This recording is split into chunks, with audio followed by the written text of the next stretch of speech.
Welcome to the Endurance Studio podcast. I'm your host, Dylan Turner. I'm an avid ultra-endurance cyclist, bikepacker, and runner, and I'm on a journey to learn and share everything I can about how people can push beyond their limits.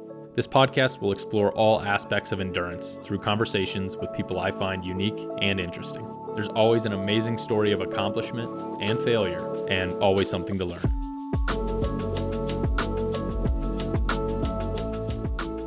I run this podcast from an off-grid mobile studio I've created so I can travel to the guests and have authentic, in-person conversations because I believe in the importance and power of face-to-face conversations. Thank you for watching and listening. This episode is brought to you by Squirrel's Nut Butter. They make adventure anti-chafe lube and healthy organic restorative skin salve. I don't leave home without it when I go on an adventure. I think it's the best in the business, and I am proud to be an ambassador. So check them out at squirrelsnutbutter.com and use my code ENDURANCE20, all caps, for 20% off. This episode is brought to you by Embark Maple. It's just good energy for endurance sports. We've all been there, the dreaded bonk out on trail. And when that happens to me, I take a swig of this 100% organic and tasty maple syrup, and it brings me back to life. I'm so proud to be an ambassador and have them as a podcast sponsor. So check them out at embarkmaple.com and use my promo code EMBARK20 for 20% off. I want to let you know about a few different ways that you can support this podcast. First, you can like, subscribe, and share with your friends and family. Get the word out for me. And if you find this podcast valuable and entertaining, you can become a YouTube channel member or a Spotify channel subscriber. So for only $2.99 a month, which let's be honest is like half the cost of a cup of coffee at Starbucks, you can keep me going. And you also get some really cool perks like early access to new videos and now exclusive member-only ad-free episodes. Or if you don't want to add more subscriptions to your life, I totally understand. You can also support the podcast by giving a one-time donation using the YouTube Super Thanks feature. The links on how to do all that are always in the description, and I do want to take a minute to recognize and thank all of my current YouTube and Spotify members and all the people that have supported me on this podcast journey along the way. Thanks, guys. Today's guest is a passionate endurance cyclist, ultra runner, advocate for bikepacking, and the host of the Art of Type 2 Fun podcast. She has raced at an elite level in road cycling and serves on the board of Bikepacking Roots. After a life-altering accident involving a car while training, she transitioned away from road racing and found a new love for gravel and off-road adventures. In this episode, we dive into her journey through addiction recovery, endurance racing, and the mental resilience that comes with ultra-endurance sports. A quick note on this episode, since we both have podcast platforms, we decided to do something a little different and cut this episode right down the middle. So you can go check out the first half of this conversation over on Karey's platform, the Art of Type 2 Fun podcast. And here on the Endurance Studio, we're going to roll into the second half of the conversation. So I'd like to welcome to the podcast, Karey Miles. And we're back. So I did want to ask you about we're in Sedona, and you did the mountain bike festival, yeah? Yeah. You were how was that? I mean, it was muddy and rainy. Yeah, exactly. I didn't do much of anything on the first day, Friday, because I was also working a booth for Trail Monos Glove Company. Oh yeah. So it's there in Phoenix, and so I help them out, and I wear the gloves all the time and Nice. stuff like that. So so just did a little bit of that and just hung out and kind of saw people that I knew, and then it snowed a bunch. So that was awesome. It was like snowing a little bit during the festival, and then we were thinking it would because we knew it was supposed to snow overnight, but then it looked like the temperature wasn't going to totally drop, but we woke up to 4 inches of snow. Whoa. So festival, For it was Sedona. significant. Yeah. Yeah. So we just kind of hung out. The festival didn't open until yesterday until noon. They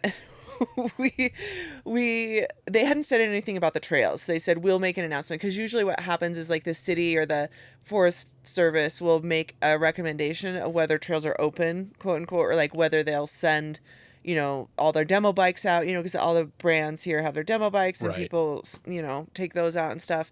So it's a lot of people on the trails. But we were we had a crew at our house, and so we were getting a little anxious. But they hadn't said yet whether they were opening the trails or whatever, and we're like, well, the snow was melting, we're like, let's just go on an adventure ride and just a little tootle around and just to kind of see and then just end up at the festival or whatever. So we went out and rode. We did like Brewer and then Adobe Jack, Grand Central, and then down. And it was very muddy. Yeah. It was a slop fest. Like, well, and the cool thing was, and I hate, I am not an advocate. Like, you always want to like make sure the trails are good. Like, it wasn't like so bad, but just the spray from all the melt and, you're just like covered in this red clay dirt, you know? So it was still fun. They were rideable, but definitely I was like, and we found out basically halfway into our ride, somebody checked the announcements thing for the festival and it was like, we're advising that bikes don't go out now, like wait still a couple hours because it was starting to get sunny and stuff.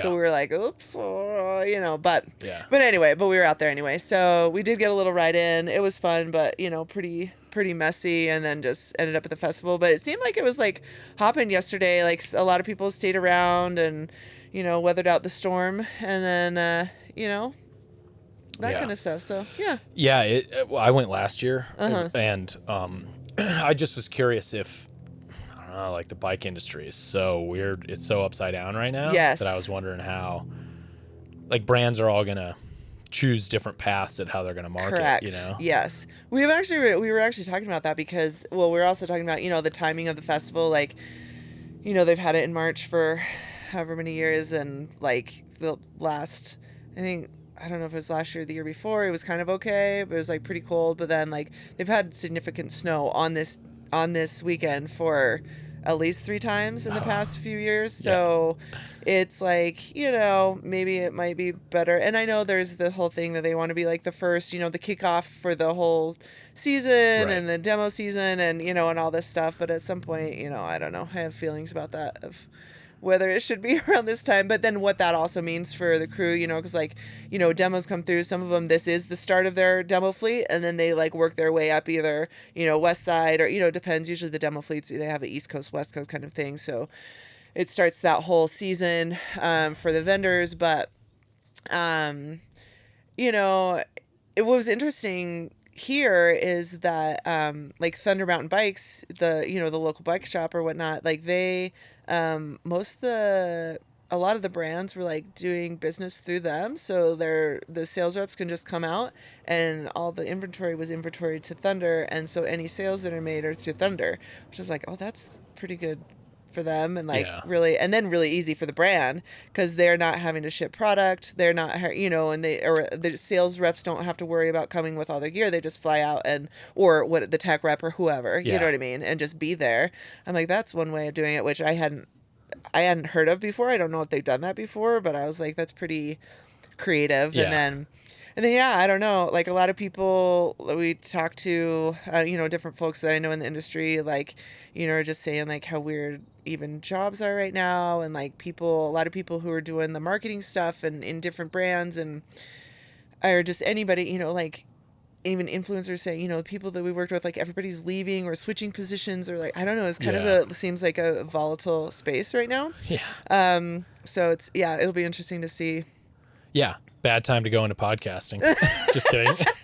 Right. Great time to go into podcasting. Exactly. I mean, so like, I don't base this really off of like, this podcast was definitely a pet project. It was not like a replacement for a job ever. It was just like an idea. I had some experience with technical equipment, and it was like, I actually bought the camera and I was like, maybe I could like do something with this and go into the space and are in already a crowded space. Right. And like, I was looking at my podcast feed the other day and I'm like, oh my God, there's so many, like, it's almost defeating sometimes. Yes. And I wanted to ask you, like, do you go as another podcaster? So your podcast is called The Art of Type 2 Fun. Right. And you do a really good job. Oh, thank you. Yeah. It's very, very Thanks. Good. And it seems like you do a lot of research, and it's kind of, you have a couple themes to it. So one is female focused. Yep. And the other is you kind of have this like the art of prerequisite to every one of the titles, where it's kind of the topic that you cover, right? Which is interesting. Do you like what was the process like starting it up? Why? Like, what's the why behind? Why did you want to start the podcast up and like spend all your free time you don't have Right, doing exactly. this thing. Yeah. Well, I mean, definitely it's a pet project as well. Like I went into it not thinking of, oh, I can make tons of money from this or any money, really. I mean, now it's a matter of like, I would love to make a little bit of money so I can like pay for whatever, the things that I need to do it. But the inception of, or the concept came to me when I'm the type of person who I love doing the research. I love reading about people's experience, and the more detail that I can get, the better, whether it's gear, whether it's experience, whether it's, all the things. So if I'm planning a trip, I love to read about it. I even more love to read about it from people that I identify with. And there was not a lot of that, especially, like I said, I started bikepacking when I was in 2016, and that was before, really Revelate was the only bags, and besides like pannier bags, but you know what I mean? It was back in the day, that's when I quote unquote, too. you know what I mean? And so, and especially, now I love that there are more women, femme people doing the things, but then it was very hard. Like I was pressed to find anybody that had information out there, whether it be YouTube, podcast, website, anything like that, of like women doing the things that I was doing and that I wanted to know more about. And I'm not saying that I can't learn. I mean, I've learned tons from, I don't care what gender, what you identify, like I've learned tons of tons of things from everybody, but, and so I don't know, probably about a year. So the first episode was, the beginning of 2024. So it's a little over a year old. Or maybe it's the end of 2023. I can't remember when but anyway, around there. But I had been thinking about it for like a year before that. So like trying to put everything together, just realizing, I did like looking up like other female outdoor podcasts, and I like to be, whether it's like cycling specific, or I would say there's like more, I would say like trail running stuff out there from women. There's tons. But there's not, there wasn't the cycling, the adventure biking, you know what I mean? Yep. And so I was like, okay, well I can focus on that. Like at first it was like, okay, this is my niche, because I wasn't running at the time either. Okay. I was not running. I was not a runner. That has changed since then. Which I absolutely love, because it is another avenue that I can go, and like more people I can like speak to and that kind of thing. But at the time it was really just like, adventuring, mostly biking, because that's what I was into.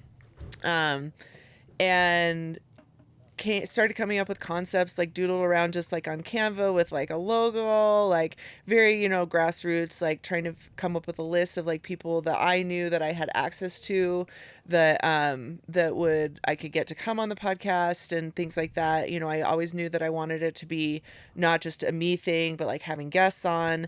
And then, my adventure buddies from Portland, like that we are still good friends, or, we're the best of friends. And, we always have at least one adventure every year. So I knew I wanted them to be a part of it. And then one day my bestie Heather and I, we were on like a backpacking trip, and, she was like, one thing that I have been considering is doing a podcast about like, adventuring and like with women. And I was like, dude, I already have all this in line, like, and everything. So we started talking, and she, I think she kind of is living through me now, because she has a new kid, or a baby. She's now a toddler, but her daughter, she was dealing with that, and didn't really have the time, also works a full-time, very intense position, and I have an intense job. And anyway, so, I run things by her a lot, and just I'm like, oh, this is what I'm thinking about doing, and that kind of thing. And she's very excited, but it kind of gave me that push to be like, okay, like somebody else sees that there's this need as well. And like, I need to do this. 'Cause there's also that anxiety about, like you were saying with, there is so much out there. But also recognizing that what I have to offer is a little bit niche, where the experiences that I have lend to like a lot of different topics that I can cover. Again, because I have the knowledge and the willingness to do the research on my end, I can share that with other people, because people don't have the time to do all the other research. And so I don't know. So I just kind of like took the plunge and kind of did some research of like like the whole creativity and the concept of it, I knew it was like how to do it. Yeah. Was the hard part for me. The technical execution. Yeah, exactly. Totally. So, and it is very overwhelming. And so I had like all these different notes, and finally it was like, I don't know, like Squadcast or something like that has this like PDF that was like, this is how you do a podcast. Okay. And it was like the most simple steps. And I literally went through and I checked off every single step. And because it takes you in order of like, think of a logo. What is your concept? Who is your type of, like everything from like bottom to top. And then I was just like, push play, and I did my first episode, and it was like the scariest thing I've ever done. Because I was like, even more so than like standing on stage or going on stage to play the piano, like I mean, I'm a performer, and this still, because I think it's like your podcast can have, I mean, I can reach people across the world, like, and then you also have people who are doing this for money and like are very successful in what they're doing, and so that's intimidating as well. Yeah. And I have to kind of keep myself in check sometimes of like, it's okay if I'm not that, at least right now, because I'm also not putting forth the efforts to be that. Right. I think because it does take a certain effort. It takes a certain type of like mentality and energy to make that happen.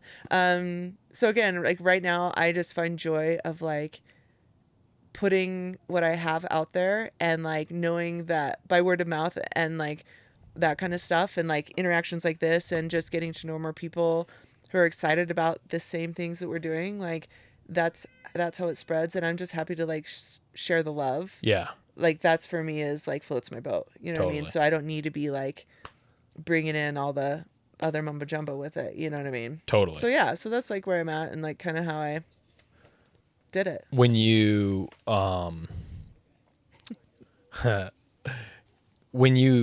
what's your process for getting guests, like asking people, or like, did you wait for an opportunity, or how do you? No, I asked. Do you go seize? I seize the day. Yeah. Okay. Yeah. And especially, it's funny that you asked, because I don't know if you saw this on my Instagram.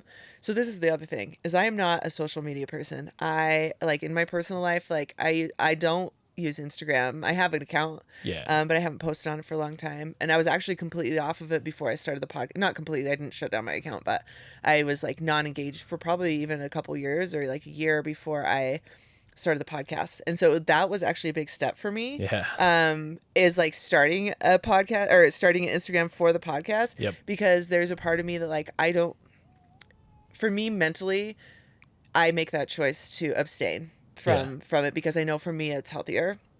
I don't, everybody each their own, but for me it's healthier to not be in that and looking at it all the time and that kind of thing. So having that was like, okay, I'm making this conscious decision, but I still have to be very conscious about it, because like if I go to check anything on there, like it's all in my face, right? Yep. And so, because then again, like you were saying, it is a saturated market, and like there's so many podcasts out there, right? There's so much information out there, and like that can overwhelm me a little bit and be like, oh, maybe what I'm doing, maybe nobody cares, like maybe, but also like, well, but then every time that I hear one person say, oh my gosh, I was listening while I was driving down the road and da da da da da. Yeah. It's like, this is why I'm doing it, for that one person. You know what I mean? Totally. And so for me, like when I look at guests, I just take a look at like, who are the people that are inspiring to me?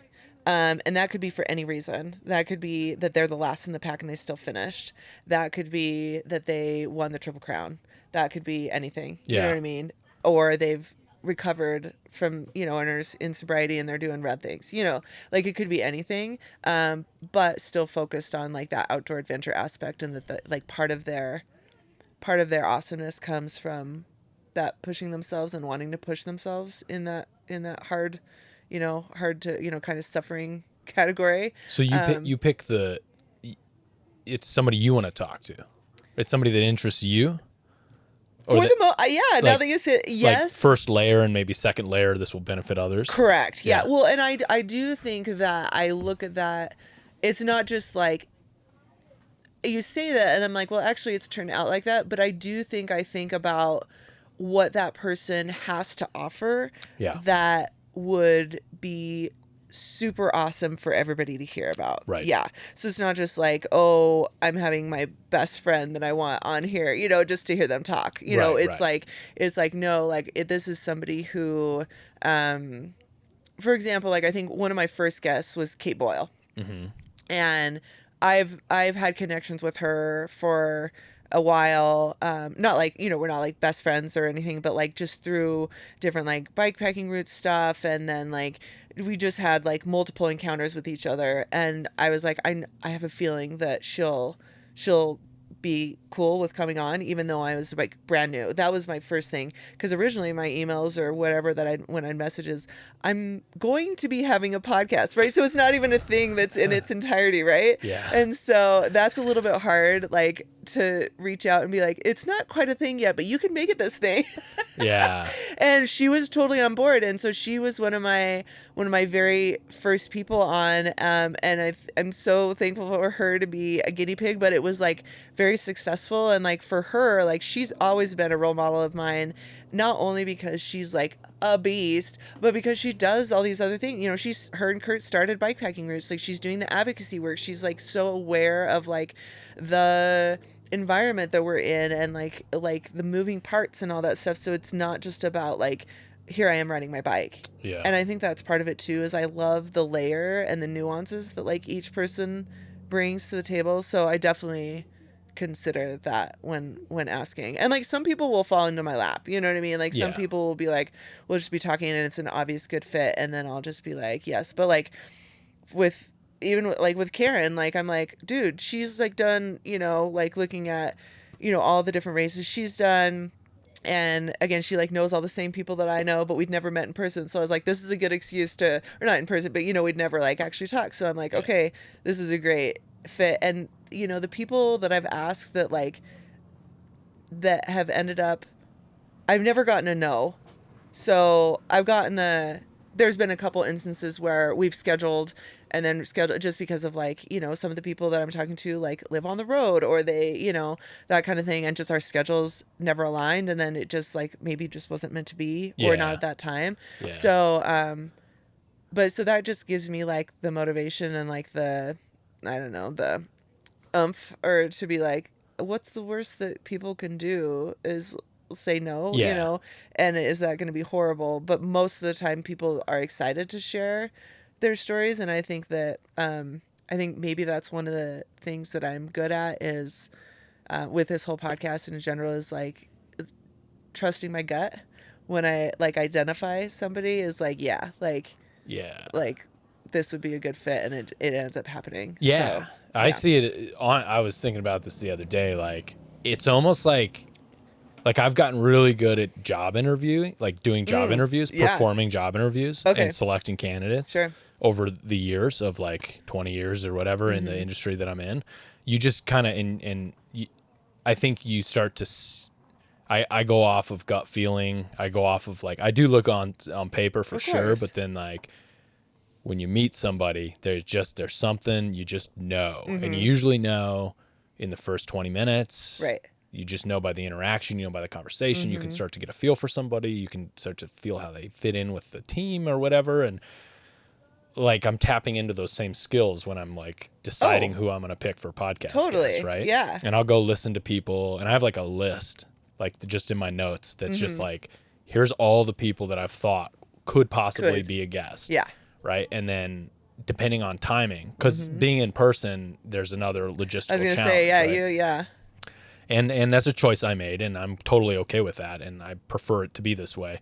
And it limits me, but it also makes the people that I do talk to, like, for me, it's a very special experience I can have with them, because we've like really intentionally decided to spend this time together, right? Not to discredit the a virtual, I mean, I've listened to plenty of those, and you can get really good information, but it's honestly a selfish thing. Sure. Cause like I can connect, I do better connecting in person, one-on-one than I do when I went through working in a large organization during COVID.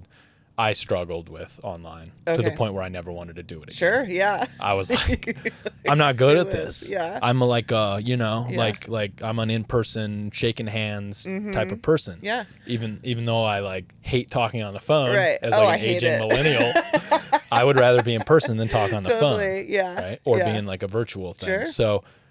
So I made that choice, and like it definitely has like it costs more, and it takes like it's harder to arrange these things. Right. And I have to do them, or there's like a lot. But I've gotten no's before, definitely. Okay. I've gotten a few no's. Totally. Yeah, I've gotten people that are like, I'm private about. Yeah. Like I just don't want to do the Totally. whole thing, and I'm like, I totally get it. Sure. I lied. I did get that from somebody, yeah. which I totally respect. Yeah. And looking back on it, I'm like, oh yeah, like I totally see it now. Yeah. Yeah. And well, I'm you're totally asking fine with somebody that. to like put them.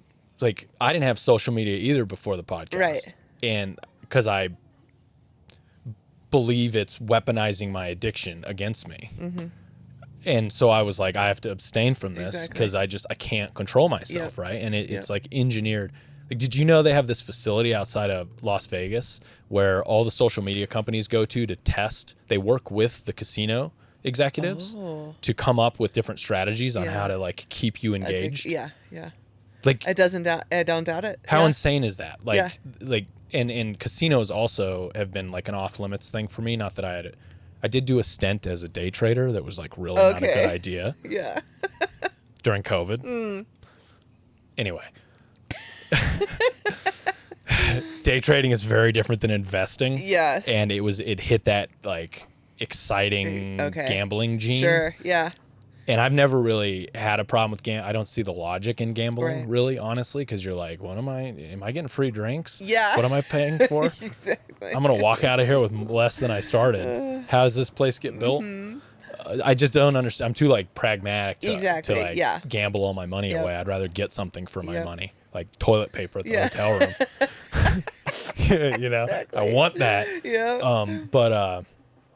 But yeah, so like I abstained from the social media, and I actually had to kind of figure out like how I was gonna do it, being in this space and like wanting to promote the content to other people, but not also like engage in the content, right? And I found ways of doing it. There's this thing called Meta Business Suite. Have you heard of it? No. So I don't think so. It's kind of like a so it's kind of like a business tool for Instagram and Facebook. Okay. So you can schedule posts and you can read comments, but you don't get any incoming stuff. Oh. So you have no feed. You have nothing that like is clickbaity. Okay. And it allows me to like, I only keep that, like I have that on my phone, and I've like set up systems so that I'm not constantly being like hijacked by social media, right? Oh, and that's a tool. Yeah, definitely check it out. Okay. So it allows me to like schedule stuff and put it out, and I have a very like systematic approach to the way I do it, and and that's adjusted over time. Sure. I learn something every time, and I'm like, how should I do the member thing or the sponsors, or like I want to fund this. This was not a cheap project. Sure. Exactly. Like I'm still losing money on the project, right? Because I buy things faster than I'm like getting any money. And I do get a little bit of revenue from the podcast, but it's like it was only like a self-feeding thing, right? That was the goal, was like feed it back into itself and just like grow it. And it kind of goes to the sponsor thing. Before I forget, I wanted to give you this. This is my shameless plug. So Embark, Maple, these are the two sponsors. I'm ambassadors for both these. So Squirrel's Nut Butter, Happy Toes. Love it. And 3 Embarks for you. Oh, thank you. Shout out, enjoy that, since you're getting into running. That Happy Toes right? shit. Exactly. Yeah. Love the Squirrel's Nut Butter. Thank you. You're welcome. Awesome. So like I had a crisis with sponsors on how I wanted to like do this whole thing. Yeah. You know, do you have sponsors on yours? No, so that's actually a phase that I'm like working on right now, is like researching that more. Again, there's so much information that it becomes very overwhelming very quickly. Yeah. And you know, and my cup of tea, if I can make something work, is like supporting, because like I was saying, for example, like with Trail Monos, I mean, technically I stopped at some point. I'm like a semi-ambassador for them, whatever. Yeah. So, you know, I was full on, and then I wasn't doing much with it. And so I, kind of put a pause, but then obviously like here, representing them and things like that. And so like, but brands like that I fully support, but are like more local or just ones that I like really stand behind. Like Right. that's where I'm at of like building those relationships right now and figuring out how that could work for both of us. Cause I don't need a lot. But I'm willing to give what I can. But as the podcast grows, like there's more space for that. And so that's definitely like my next phase of figuring that all out. Mm-hmm. Yeah. It was a process for me. I was like, do I want to, and my biggest thing was being compromised by sponsors, being like in debt to them as far as like content wise. Right. Like I wanted to have, look, one of the reasons why I started this podcast was because of the influences of podcasts I listened to and what I appreciated about those podcasts. Right. And that was like free speech, ability to have a place for people to gather and talk freely and not have any censorship. Yeah. Right. And you can put it out on multiple platforms that those platforms may have certain levels of censorship and others don't. Right. But it's like, in my opinion, the freest place for discourse in a world that's kind of saturated with like crazy media, like legacy media stuff. Right. And I gravitated towards my parents still like watch kind of legacy media, and I like get everything from podcasts. Sure. Which is weird. Yeah. It's so weird that like there's big time politicians going on podcasts now. And sure. Like, but what I boiled, and I even had like a thought like, am I the one being manipulated here? Like, is this right? Like totally. I try to keep like a nice spread of podcasts, right? So Lex Friedman, Rogan, Sam Harris to go onto the other side, like a nice spread of like, but I think what it boiled down to for me is like, if somebody talks for 2 or 3 hours, you can't like filter, like that's going to be, it's going to come out. You're not going to get an edited, like hot take. And I came from news. I got a degree in like video production and news production and stuff. And so I got to see like the underbelly of like, news production, like legacy news production, which is just gross. It's disgusting. Now I'm just like, I can't even do it.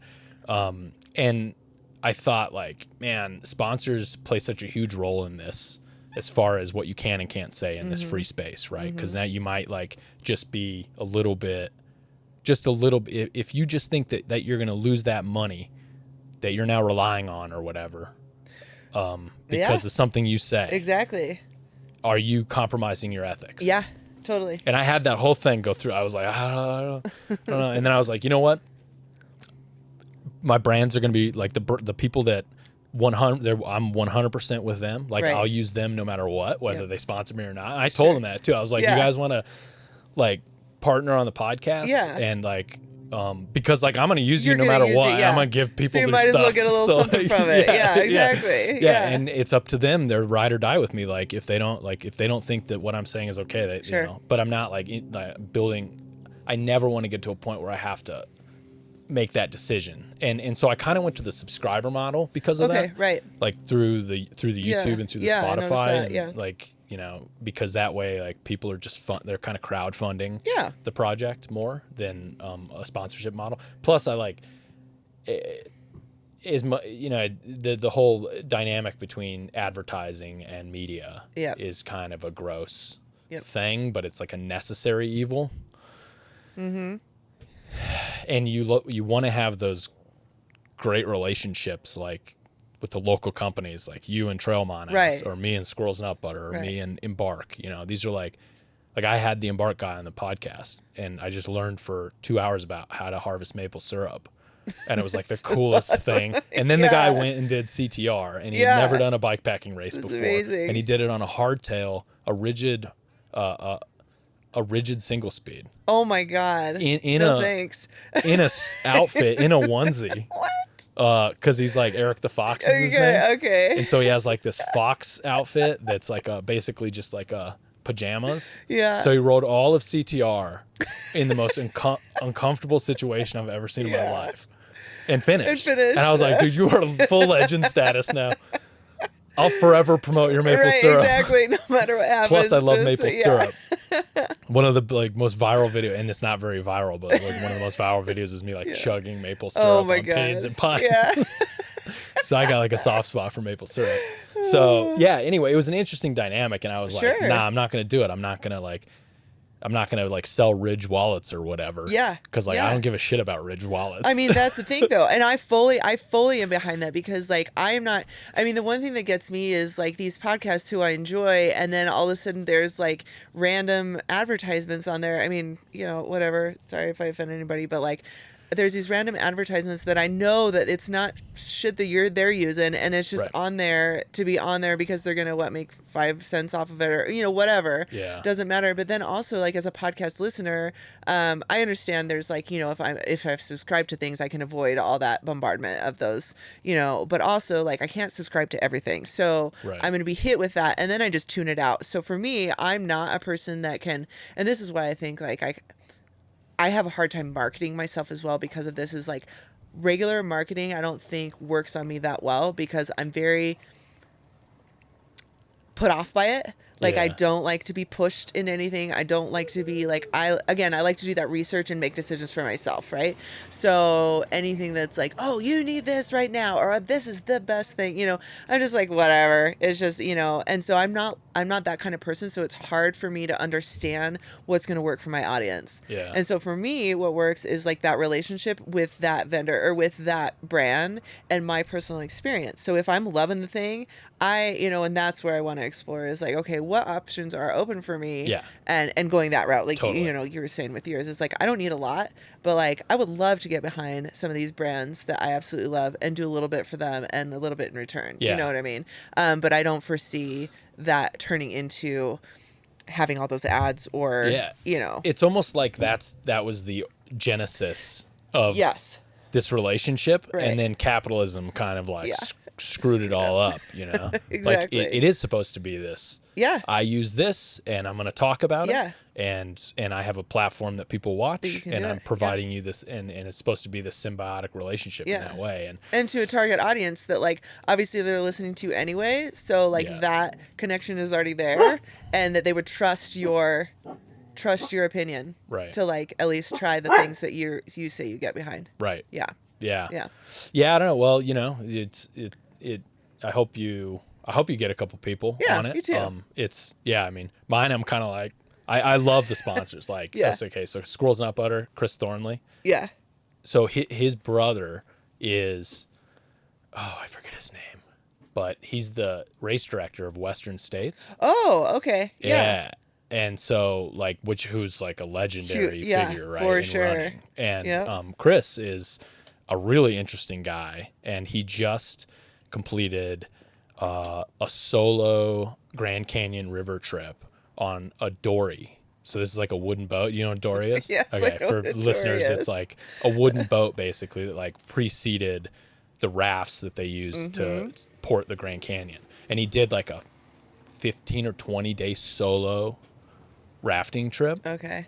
Unbelievable. I saw him at the Black Canyon Ultra. Did you do that one? Not Ultra? this year, because I was injured. Yeah. I was there supporting, or like, volunteering at crew, but yeah. So I saw Chris at the packet pickup the night before, and it looked like he had just teleported out of a different dimension. He like didn't know how to act in public. Oh, totally. He was like, whoa. He was like, spent 15 days by himself. You know what I mean? In like one of the most magical places on planet Earth. Yeah. And like I'm hoping to get him back on the podcast. Yeah. He was on early on, but I just want to hear about that experience. Oh, of course. And it has nothing to do with Squirrel's Nut Butter. You know what I mean? It's just like, I want to hear. But him as a person. Dude, like this dude is a legend in his own right. Yeah. And so all these companies like that gives me the feel goods, is when I can like, Oh, for sure. And that's what it should be about. We need more of that. Yeah, exactly. So, yeah. So what do you have? Oh, I just remembered the other thing of the list of things I said like an hour and a half ago, the bad experience in the medical industry that you had, like kind of the subpar. I remember listening to your podcast, and you had like some issues where the people, they didn't quite give you what you needed, and you should have advocated for yourself. And you had totally. that was kind of the conclusion of your podcast was like in the medical industry. So I've had the same sort of thing happen with sure. my hip and my back, and definitely. Like, I didn't really get. I just didn't feel good when I left. Like I got any answers or it sucked, and I went and got like second and third opinions. And this was, I don't know, 2022. So the medical industry was going through its own sort of situation because of COVID. For sure. But I like saw a guy who was retiring within weeks. Yeah. And he just was on complete don't give a shit mode. Oh yeah, definitely. Which like that shouldn't be the case. If somebody's having a bad day or like on their way out of their profession, like just take some PTO. There's no standard. And see somebody what I mean? Yeah. No, I agree. It was not good. So how's your injury situation now? Since I've again, I think right now I'm feeling pretty okay about it because I'm kind of on the other side of it, and I know for the most part, so for example, the only medical person right now that I'm working with for my foot stuff is my PT, Megan Slavin. And she's like super amazing runner, super amazing athlete, super amazing medical professional. And I fully trust her. Was that the plantar fasciitis Yeah, problem? that's when it started. Well, so I started working with her even before, like last year after I'd run the Santan 50K and then the Black Canyon 60K. I had some like posterior tib stuff. And I mean, the Black Canyon is gonna just ruin your ankles and whatever else. So many people come away from that race with. So I don't think at that point there was necessarily an overuse thing, or though it could have been. Me as a new runner doing both a 50 and 60K in the same within a month of each other, like I'd been training up to it. Like I really felt like I was prepared because I had no issues leading up to that. But whatever was there, I'd really pushed myself, had 2 really good races. So I started working with her for that, and I've pretty much just, there's always something going on with me. Like I said, my whole left side is messed up, and with any repetitive, between the running is definitely harder on my body than the riding. Yeah. And so I've had to really relearn to take care of myself. I used to be so long ago, and this is kind of skipping around a little bit, but when I was in Portland after I got laid off from corporate type, like in a marketing position, and which was really a blessing in disguise. And then I eventually started working. That's when I got really fit again because I didn't really have to work.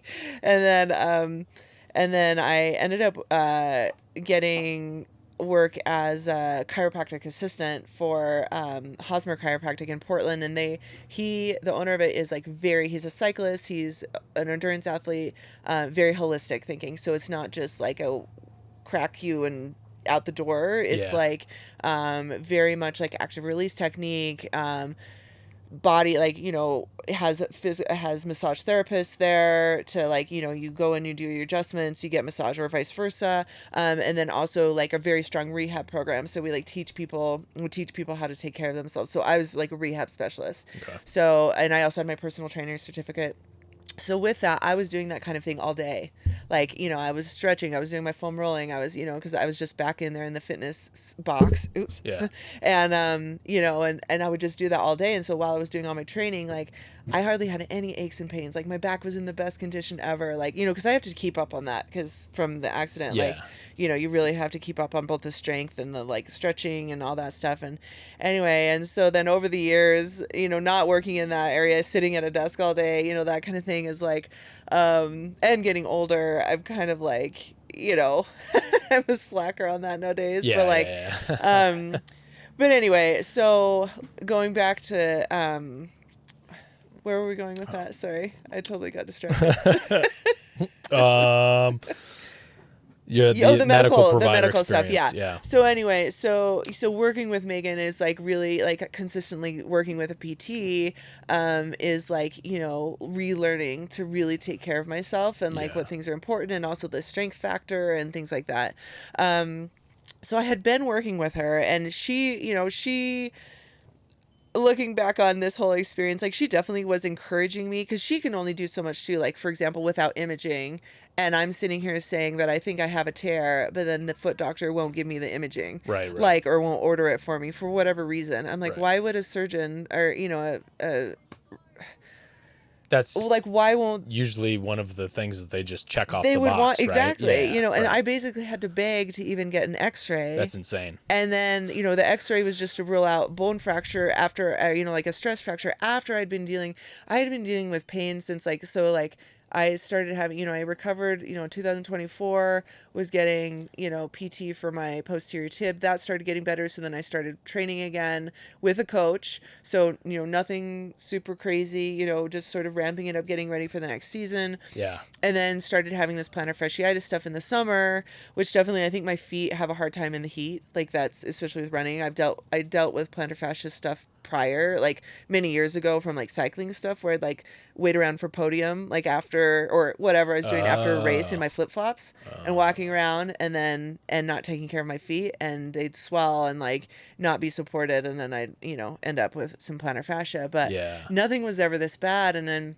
you know, so I was working with my, you know, my coach, Joe Corcione, he's Everyday Ultra podcast. Okay. And so he's great, also very knowledgeable. And, you know, they also know each other. So I have this little network of people surrounding me, which was like really the best thing I could have ever done. Right. But there's this, you know, when there's this one or these other, you know, it's all like a triangle or a circle, whatever you want to call it, that like is this like group of people that I should be able to depend on, I'm paying for, and like trusting with this medical knowledge. Yeah. And this other side of the circle was like the weak link. Right. And, you know, and having gone through, you know, well, first of all, I don't know if I even mentioned this, the first person that I saw, because I actually saw 2 different doctors for my feet. And the first person was like, yeah, it's probably just like, I don't know, probably plantar fascia. But since you have a leg length difference, let's put this insert in your foot. Like, didn't give me like an exact, like, you know, it was like a little stint, you know, a little heel insert that supposedly was like going to make everything better. In your shoes? In my shoe. Oh, yeah, yeah. Just in the one that, you know, on my left side that's Right. a little bit shorter. And I'm like, yeah, I used to have a like a little shim in there, but I had just like forgotten about it from years ago. So I was like, yeah, I probably should do that. But then I think that even caused more problems because I was like already dealing with like whatever. I don't know. I just felt like so lost. And like, you know, again, I'm the type of person who likes to do a lot of research. But then when you go down the Google hole of, you know, self-diagnosing and all that stuff, you know, it gets worse. But I was like so sure. And so, you know, like I mentioned, I had the one incident where I was running again. I was running with pain, but it never got too much, you know. And so both coach and PT were like, well, let's try to work through this, because the philosophy behind keeping you in your sport as long as you can versus just completely resting. Yeah. And then of course it's going to feel better when you're completely resting, but you're not strengthening and you're not doing the things that you need to help that get stronger. Right. And that's really what you want to do if you can, is to help your ligaments and your muscles and everything get stronger to support, and then hopefully injury prevention, you know, and healing comes along with that. So there's a fine balance of doing enough to keep your body engaged, but not too much to stress or cause further injury. Right. So that's the goal. So that's what we were trying to do. I felt very good about it. And then this one run just felt this like little pull or nothing popped. And so in my mind, I was like, well, you know, nothing popped or whatever. And I kept saying that, but I was like, but I did feel something happened into my foot where I was like, ugh. And meanwhile, because I had plantar fascia in both of my feet, but my right one was getting better. So my right one's responding to treatment. Yeah. So I'm like, okay, so we're doing the right things, you know, PT wise and running wise, like we're doing the right things, but my left for whatever reason was like, so I think at that point probably tore or got close to tearing, or it was like pretty bad, or at least a significant sprain. But the doctor still, and no imaging, even when, you know, and Megan PT was just like, she's like, can you get imaging this time? You know, I'm like, yeah, but I was like nervous. I don't know. I guess I was just too trusting. Yeah. I was just like, well, if the doctor seems like it's okay, then, you know, I don't need to. But I really feel like if I would have gotten imaging at that time, and we would have been able to say, okay, it is torn, then my treatment plan would have looked different to some extent. Yep. Knowing that, right? So it's definitely not Megan's fault, because she's working with what I was giving her, you know. Right. She's working with what doctor is saying, right, you know, and not coach's fault, because he's going off of what doctor and PT is saying, you know. And, you know, if anybody, I mean, it's nobody's fault really, except for like, you know, a good lesson learned is Right. like Well, being like, hey, agency, yeah, right? It exactly, goes back to like exactly. agency. Yeah. So yeah, my wife she worked in the medical industry in Okay. a dental office. So she's like pro level at interacting with whatever. Yes. Being on all sides of insurance and Yep. and talking to specialists Right. and making things happen. And like I'm like scared of it because I didn't do it as a career basically. Which you're the average person. Right. You're, you know, she's the 1%. Right. You're the normal person who has to deal with this system. Right. Yeah. So I'm like, well, this person said this. And she's like, oh, well, you should have just gone here and done this and said that. And I'm like, Totally. will you do it for me? Yeah. Because like, this makes me nervous for Yes. some, I don't know Yeah. why, you Yeah. know? And, you know, my question for you is like, if we had like socialized medicine, would this be a different scenario for you? Right. Like, Right. would you have, I guess it's not an access problem for you. It wasn't, I get, you know, the argument of socialized medicine is Yes. like you have worse providers, right? I have an opinion. I have Okay. a strong Yeah, opinion yeah, about please that. tell me. Yeah, What no. is it? So here's what I'm dealing with now also, and like not to knock on my job. I mean, my job is wonderful, but one of the things that we've had to deal with is when I started there, we were on a health plan that was great and offered good benefits, and I, you know, disclaimer, I feel very lucky to have a position where I get benefits. Yeah. Because I've also worked for almost my entire life as a piano teacher / gig pianist Right, who with doesn't no- have that, right? And so I've been in the position where I've had to pay for my own health insurance and all that stuff. Not fun. So, but to that being said, this year the plan that we were on would have cost the company, the organization, through the roof, like a crazy amount. Yeah. So they went to, and this is from my understanding, is a lot of places are going to this type of model that's a high deductible plan with an HSA savings option. Okay. So you can put your own money in, and you can gain with the HSA. You can gain interest on it if it's sitting there, but also like you put that money away monthly, and then you can draw from it when you have medical, and that money is, you know, since it's already aside, it's not really like coming out of your pocket technically, and then you'll eventually meet your deductible, and after the deductible is met, you get everything paid for. Right. But here's me, who is probably going to eventually meet that deductible because I have so much going on, like health wise. Like in my old years, I wouldn't have even touched it, and I don't think this plan would have even bothered me at all. But right now, I'm dealing with physical therapy. I'm dealing with my psych stuff, you know, like I have therapy. I have other stuff that I'm, you know, dealing with, not just like, oh, I'm getting sick and going to the doctor. You know what I mean? This ongoing taking care of myself stuff that goes through the medical system. Yeah. Okay. Which is what we want everyone to do, right? Correct. Is to be proactive about their health care. Exactly. Yeah, right. So I have all these things. And so for me right now, I'm at a pay bracket where I am comfortable, but I don't have a lot of extra things to be just like, oh, here's a hundo there, here's a hundo there for all my medical stuff, right? Yeah. So my deductible is $4,000. I don't personally have that sitting around. Yeah. My HSA was tapped, so now I'm waiting every month for my measly like $150 to be put into my HSA so I can immediately withdraw it to pay for my medical bills. So I'm paying everything out of pocket, you know, and it's all going toward my deductible. But so that makes it for me like, can I afford to go to the doctor today? Yeah. Can I afford to have that therapy session this month?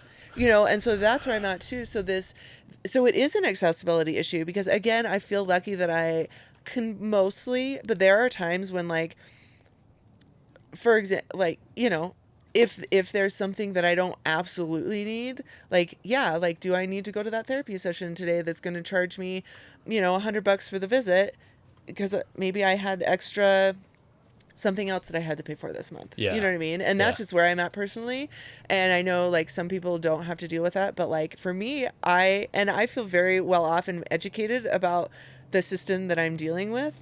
But there are not people that are well educated in the system that they're dealing with and having to deal with it, nor do they have even the leeway to do that. Right. Like, you know what I mean? They're just getting taken advantage of. Yeah. Both And financially and exactly. Yeah, their knowledge of exactly. And the way, Yeah. and so this is the other part that I was going to get at that you like like made me go, Triggered. is that so the other part of this is that they also have made available to us this, you can have virtual appointments, right? And you schedule everything online, and it's just a doctor that you can like, so it's like instead of having like go to your like family care practitioner or whatever, your general practitioner, right? You can just like, oh, you call and you're like, oh, I'm not feeling well. I think I have the flu. Da da da da da. I took a flu, or whatever, and then they like can prescribe a medicine for you, but you don't see the same doctor every time. It's just whoever's available, and then and it's no cost.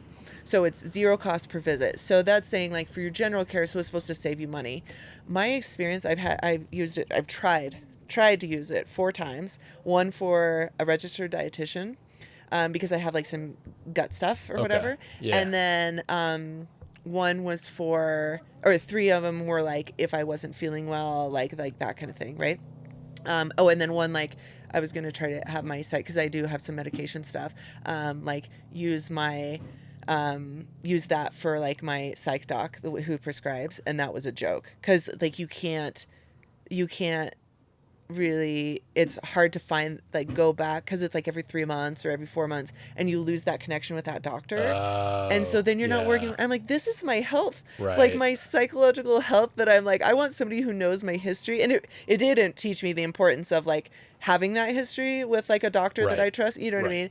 So you missed it when you didn't have it. And I didn't really realize. So it's put things in perspective, but also the type of service that I have received for $0 that's supposed to be saving me money is like not. And I hate to knock, I mean, I'm sure there might be some good doctors that use, they're a part of a program that offers virtual counsel sessions, as like a side gig or whatever they're doing. But like, from what I've heard and from my experience, is the experience with those medical professionals is a joke. Yeah. Like none of them helped me. None of them gave me answers that I even were asking. Like the dietitian told me I needed to eat fruit and that I wasn't eating enough, and that I shouldn't be doing endurance activities because they're way too extreme.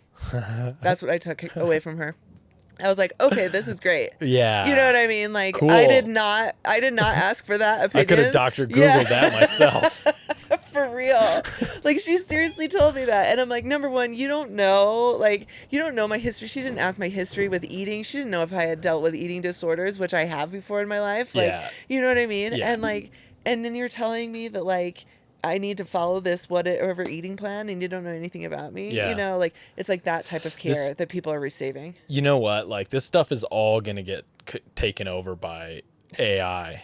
Oh. Because AI can build a whole profile of you. It can look back at your past, especially if you provided all of your medical history. Sure. It can scrape all of your medical history, right? Once all the connections are made there. Yeah. And it can probably provide a way better diagnosis than some fly-by-night whatever that's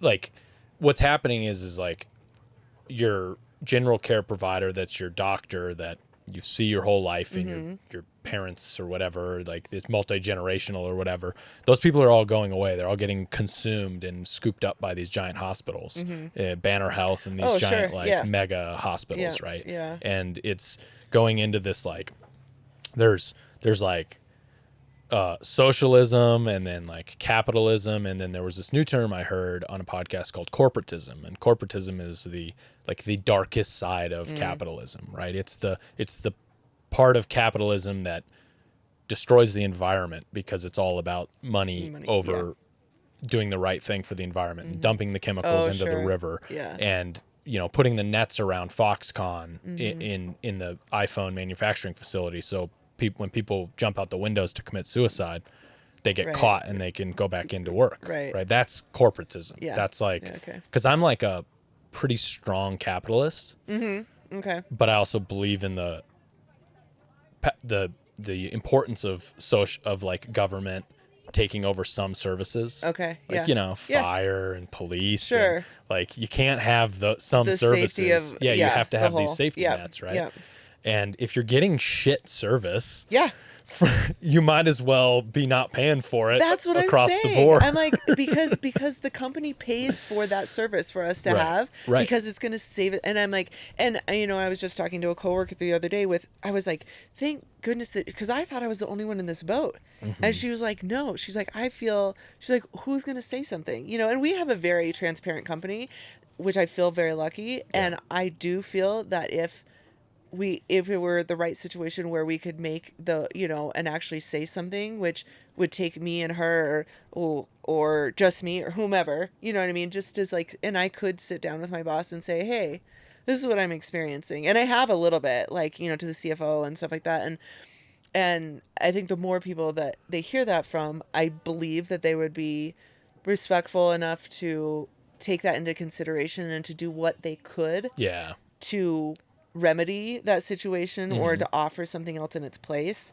Because again, this was the first year of them trying to make it doable for us and that kind of thing. Yeah. But again, like I do consider myself in a bubble where I am fortunate enough to have these things and fortunate enough to have an organization that's like that, and fortunate enough to have the knowledge and experience in the medical and like and to know myself well enough and like, to be that advocate. But even, like I said, even with that, come here, you wild dog. Like even with that knowledge, I still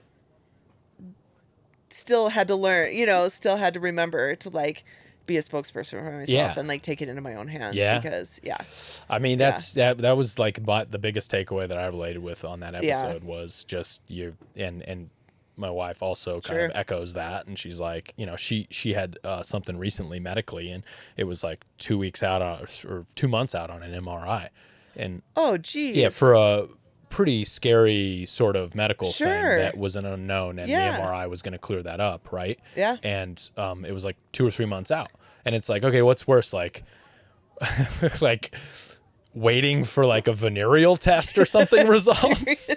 Seriously. Or this. It was like, this was way worse because this could have been really bad, right? Yeah. Possibly, but we didn't know, and it was like, okay. So she was like, she went down there and she's like, hey, if you have any openings, call me. Yes. Like, I'll be there in 5 minutes. Yep. Because she knows how the industry works, and she knows they're constantly trying to fill these slots, right? Exactly. So it's like, how do we get, how do you get that information out to people so that they can advocate for themselves and work the system to their advantage, right? Yeah. She's like a pro at it. I'm so jealous of it.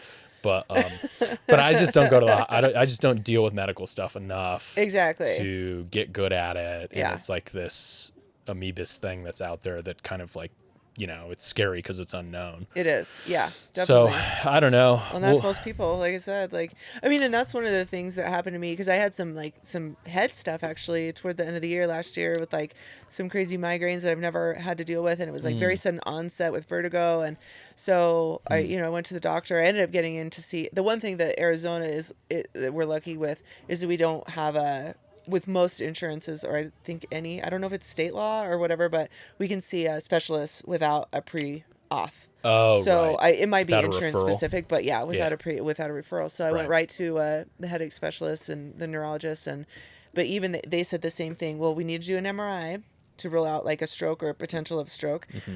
But if we recommend it, it would be a month or two before you could get in. So what you need to do is you need to go to either Barrow or Mayo, which are the neurologist specialists in the area, and check into the ER, and they'll be able to get your imaging stat. But $3,000 later, you know what I mean? Yeah. Like, and so I got my imaging, and it was very necessary to like make sure that I wasn't having a freaking stroke. You know what I mean? Yeah. But if I hadn't, that was the only way that I could get that done.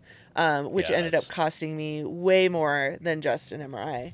And again, it's out of pocket. You know what I mean? And so it puts me out that money. So, I mean, that's just how the system is right now. Yeah.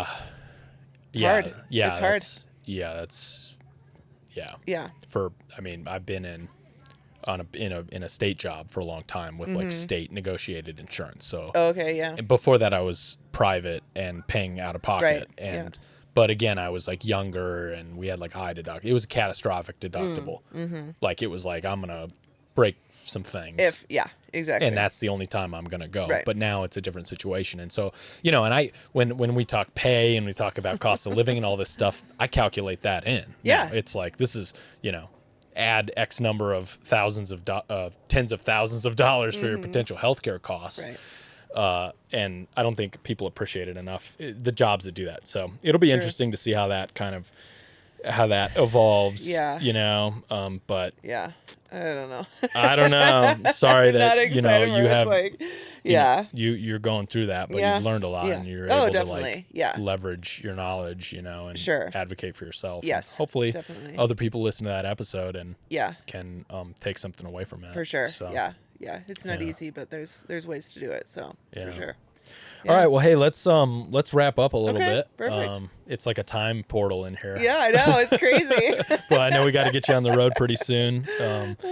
So what do you got coming up? You got any events you want to talk about, or you know, it's going back to like my lofty goals. I maybe I'll talk a little bit about some of my lofty goals. Yeah. Kind of put it out there. Yeah. So this year my partner and I, Patty, we made a goal. Last year we did some like bike packing, but we didn't do a lot. And we're like, we live in this beautiful state, like, or beyond, you know, like why, and we have all the gear, like why not do some like more local stuff? So one of our goals this year is to do an adventure ride, either a super long all day adventure ride or bike packing, like an overnighter every month. So that's kind of one of our things. So far we've done that. We just got done with the Gila 100. Yeah. How was that? That was super epic. It was like that. Oh my gosh, that area out there is so beautiful. Like, I don't care how much you're suffering. Like, it's just like, but it makes you work for it. You know what I mean? It is rugged, and it is, we kind of had a little bit of like, I'm still working on, cause I currently ride a salsa wood smoke, hardtail. And it does have a dropper, but with my pack right now, I can't use it. Right. Like on trails like that, it's definitely like, and I've ridden, I mean, that's what I took on the Colorado Trail. Like I've definitely ridden a bunch of stuff with my pack on, with my saddle solely, raised all the way, and done some crazy downhill stuff, right? Exactly. Like getting bucked off, bucking Bronco. Yeah, I remember those days. But so my goal is either, because I'm not in the market yet, or I'm not in a position to get a new bike yet. Spin it on imaging instead. Yeah. Exactly. God. Exactly. I mean, that's what it comes down to, is like $4,000 deductible. That's like a new bike. Right now, there's deep discounts from the bike brands. You could probably get 1.5 bikes.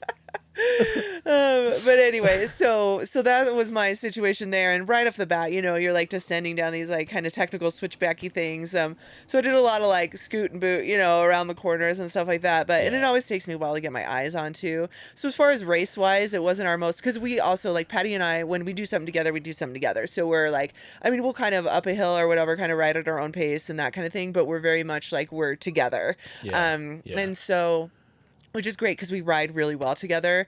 In general, like he has a very good like pop, like kind of like up the steep technical stuff a little bit better than I, and he's more technically sound than I am. Yeah. But also like I'm an endurance queen, and so like I like when the day gets into that like 8th hour or whatever, and I'm just like and he's like okay. So we balance each other out really well, like as far as that kind of thing. But and then on that trip he just got like a pivot 4SL, and he he's like loving it, you know what I mean? That bike is made for the Arizona made for trail. that, exactly. And so he was pretty dialed, except for he hadn't ridden it like loaded like on that type of terrain before. And he realized he had a 34 tooth cog on the front, which was not really conducive to some of that steep climbing. And by the end of the, like, he could do it, but by the end of the day, muscling through all that. So between 28 is the move for exactly. I mean, that's what I was saying. Yeah. And so between him like going between like him suffering on the uphill, and then me like suffering on the downhill or whatever, like we were a little tiny bit slower than maybe we'd wanted, but we still had so much fun, and like we got it done. We were there before everybody went to bed.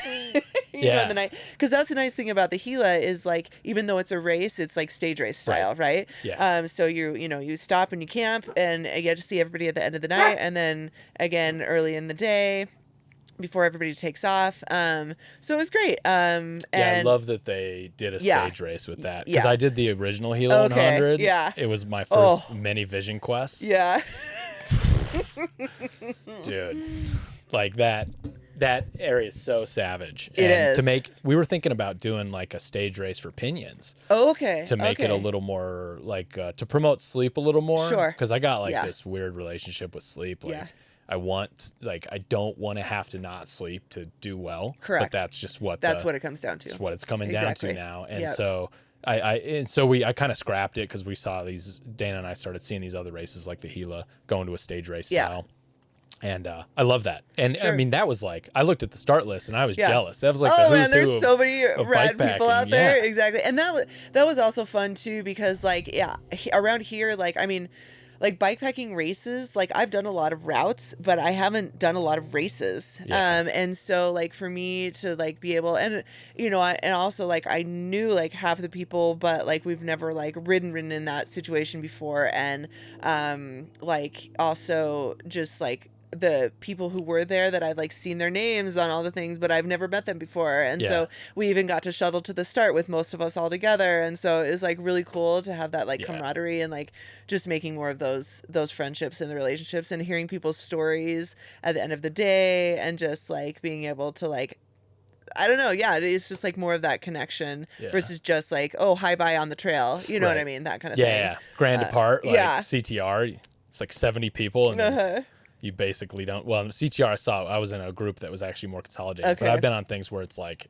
you don't see anybody you ever. See them for 10 minutes on a grand apart. Yeah. And then so, you're gone. Yeah. Yeah. So that was a lot of fun. It's cool for the community part of it for sure. Yeah. So we did that, and then we're doing actually next week we're trying to spread the love a little bit. We've always talked about this, kind of doing like maybe eventually doing like a bikepacking like guide kind of thing eventually, when we're like, I don't know, wanting to do something else with our lives. But a business? A business kind of thing. I don't know if it'll ever happen, but what we are doing is next week we're doing a little thing just local, like at Brown's Ranch in McDowell. Some of our friends who they're like very experienced riders but have never bikepacked and have always like expressed the desire. And so we're like, we have extra gear and stuff, so we're just like helping outfit them, and we're all gonna go on like a little local overnighter, which is gonna be a lot of fun, like awesome. Introducing the sport to them, hopefully getting them hooked so we have more ride buddies, and just like sharing the love on a course that's like a little bit challenging, but not like, it's very much type 1 fun course, very local and that kind of thing. And then I think we'll do the next month we have like a lemon, doing the up the backside of Lemon and then down the front, just an overnighter that we've done that one before. Okay. Like over by Reddington, and then you go up the backside of that climb, which is a phenomenal climb, and that one will be gravel bikes, so that'll be exciting. And then I don't know what, the rest of the year pretty much is just me training. I am getting, trying to get my foot back into running, if I can. So then that leads to my big ol', I guess I'll put it out there. You're scared. This is enough. It's okay. It's okay. I won't hold you to it. Well, also none of the listeners won't hold you to it. No, so there's two things that for 2026, like I mentioned, that's going to kind of be my big year as long as my body and everything holds together.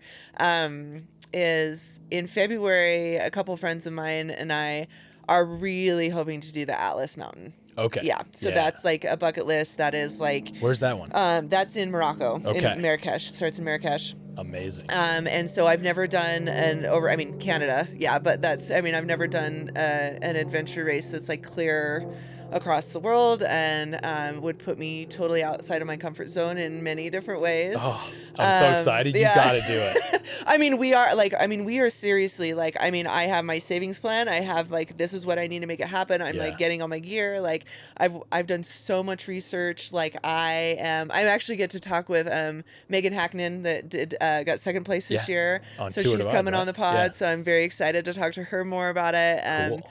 And, she's done a lot of good stuff with her sponsors already after the fact that like she's a really good person to talk to. anyway, so that's on, as long as, you know, application goes through and like we can make it happen, like that's happening. You're gonna, as a anxious, proactive pre-planner, Yes. and that I can relate to. Yes. You're going to. I went to Iceland. Oh, and I did cool. the Westford's Way in Iceland. Yes. And you will reach a point where you will have to just submit to whatever's gonna happen. This is exactly what I want to happen, though. You will. You'll ramp up, and you'll be like, oh, I can't get this cell phone to like connect to the network in Iceland. And then you'll like, nah, and you'll be like all like, you know, redlining because you're all jet lagged. Totally. And then there'll be a point where you'll just be like, fuck it. Yeah. It's just gonna what? It's just good. Dude, I got my bike. I got air in my tires. Right. That's Like, all you. I mean, that's all you need. Yeah, I'm not like yeah. I mean, I spent a day and a half in Iceland searching everywhere in Reykjavik for a stove for my my cook stove for gas for my stove. Yep. Nobody in Iceland. Yeah. Like it's like where do you sell it? Like I couldn't find the information anywhere. I'd be like, do you guys have like an outdoor store, an REI or whatever?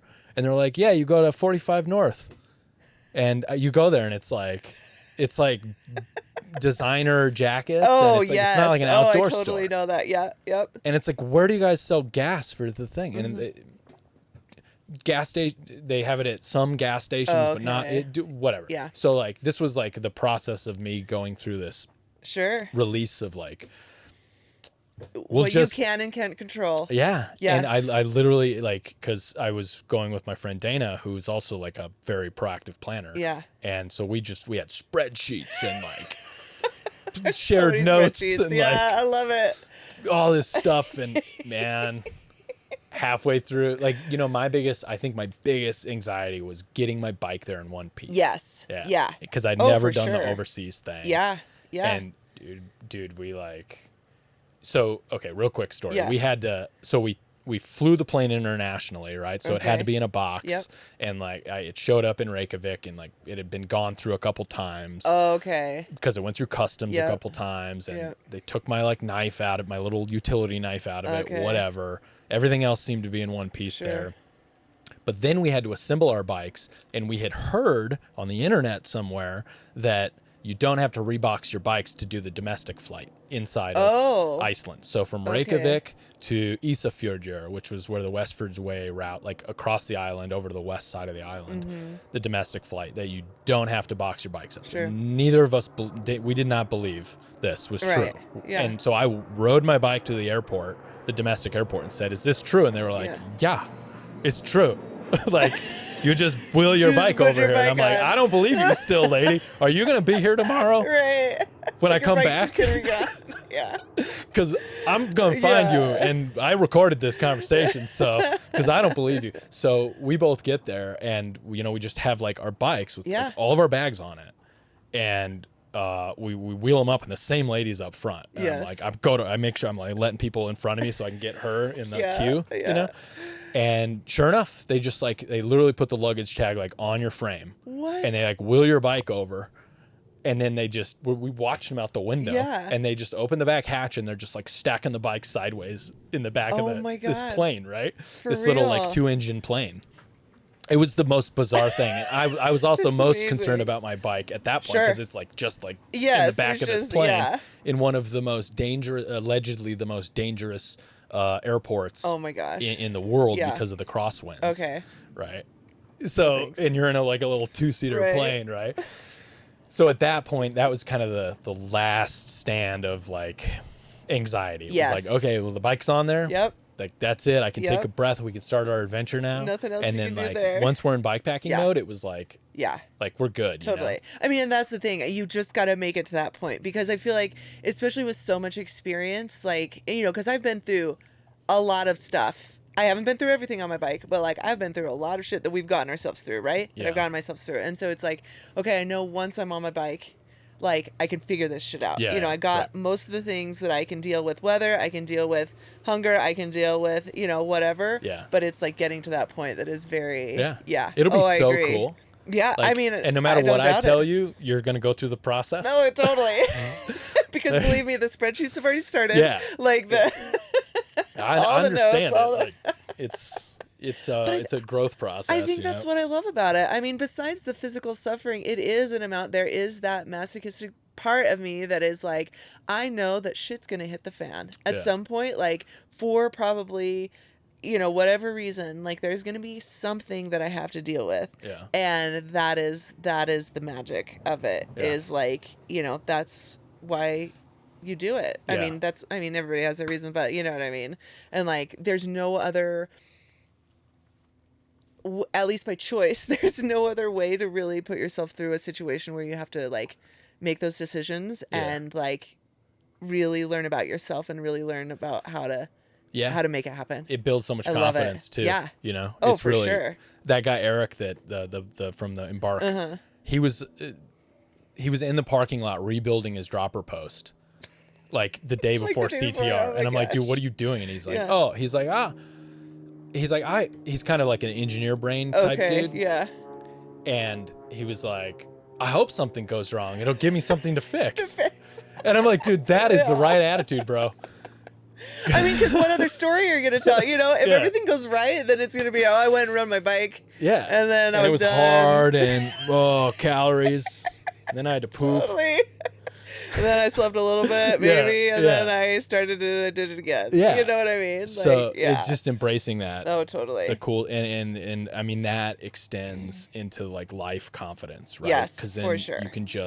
you can literally deal with anything. Yeah. You're just like, all right, it's a problem. Yep. And we're going to do X, Y, and Z to solve this problem. Exactly. I mean, I even got a comment the other day at work. We, part of what I do is I deal with, we have an art exhibit. We support arts and culture as part of I work for a philanthropic organization that gives money in the state of Arizona to support, there's like different things, biosciences and civic leadership, and arts and culture is one of the things, which is why I really enjoy my job, because that's my cup of tea. Okay. And so we have, we always have like an art installation that's in, like an exhibit that's in our building. Yeah. And as part of that, like we usually have a reception and, that kind of thing to honor the artists and for people to come in and see the artwork and things like that. So I put that together as an event planner. Anyway, and so we were having, historically, we've always had like a couple live performances of some sort, which is also my favorite part. But we had a dancer, and we'd done all the sound check beforehand, and it was going well. But it was outside, so we had like a large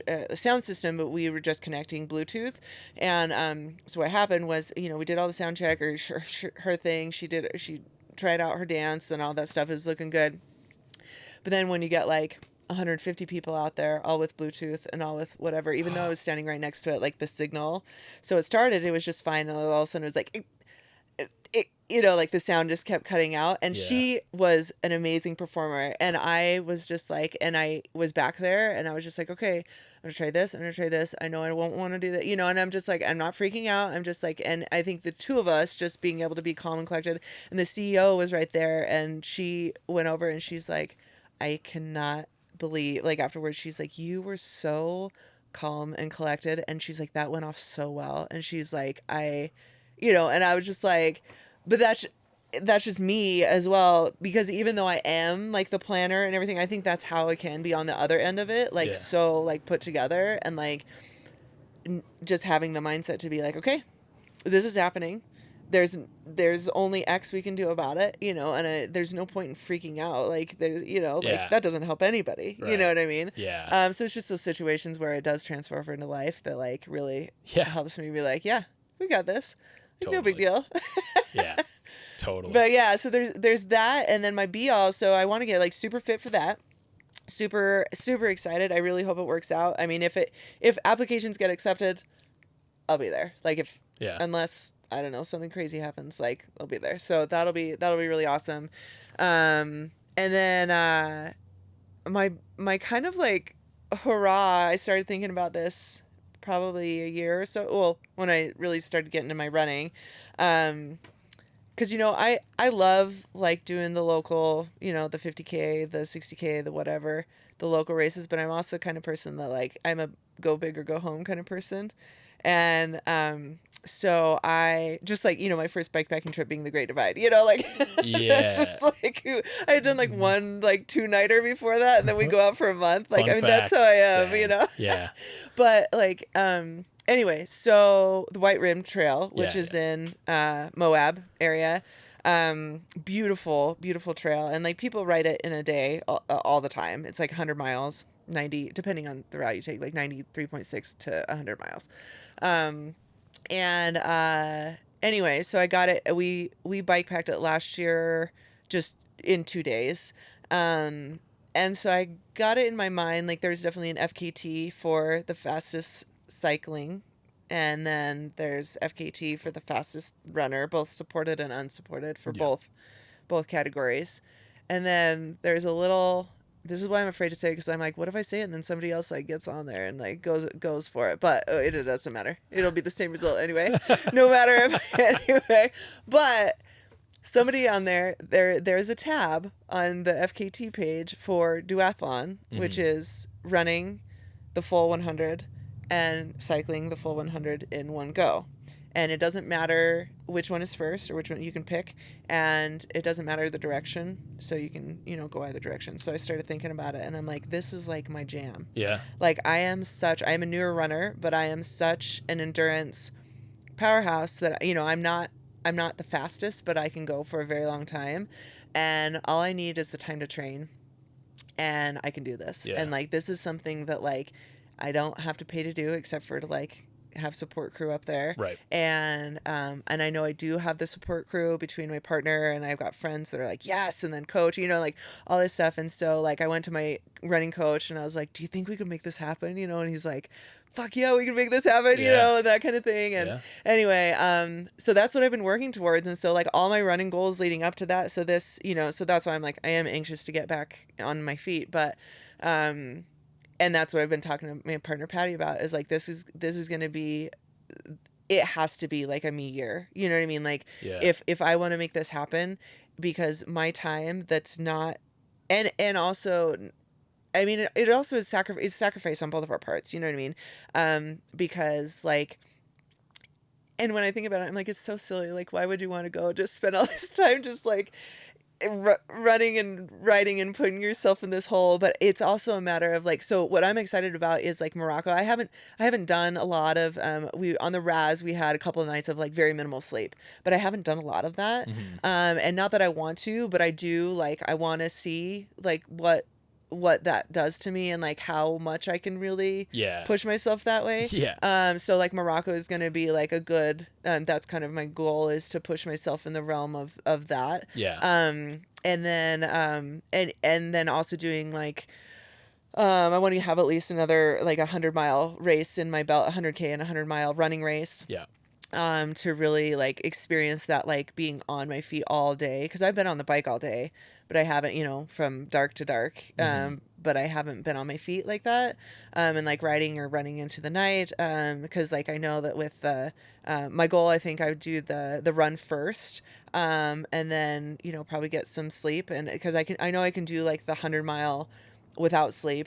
That could kind of carry me through, but I do think that I'd have, and then the ride, however long that would take me, anywhere between like, I don't know, 9-10 hours, 8, probably at that point, if I'd done the run first, it would probably take me closer to 10, I think. So, but and I'll be supported and everything like that. So I would do it supported. Right. So for both the bike, so I wouldn't have to carry like 12 gallons of water on me or, like that kind of thing. Oh, now you got my wheels turning. No. You do the supported, okay? I'm gonna start thinking about the unsupported. You could do the unsupported. That'd be awesome. But anyway, so that's like my be-all, end-all goal. So that originally I was thinking of doing that in the spring, but then Morocco came into the picture, and then my running injury, and so I was like, I think things are in line. So carrying fitness over, really being bike focused up until spring, and then shifting but still have that fitness, and the bike I've been riding for so long, so it's just a natural, I've got all those miles in my bones. So, so that one I'm not as concerned about. And then just kind of, but it'll be a big adventure. I'm looking forward to, that's kind of the be all goal and all goal, but like just the process of it is going to be a new experience for me because that multidiscipline kind of a thing. And really, it's going to really test how dedicated I am to the goal, and like, because it is a sacrifice. I mean, it's that when your friends call and say, hey, can you go on this ride? But I still have a double to do, and, for my training and stuff like that. You're just going to have to make new friends. I Oh, right. Only ones that are willing to go out and Psychos. suffer with me. And I do have those, by the way. Yeah. So don't worry. I mean, I got a good crew of running gal friends. We do like a Tuesday night run together, and they're all fellow masochists to some extent. And then, and so, I mean, your wife is in there too. Yeah. So. Yeah. It's like everybody I surround myself with now. Yeah. Yeah, that's the way to do it. Exactly. So All right, cool. That's my big thing. Awesome. Yeah. Well, we'll be watching. Thank you. Yeah. A little pressure. Yeah, in the back. yeah. I mean, no pressure.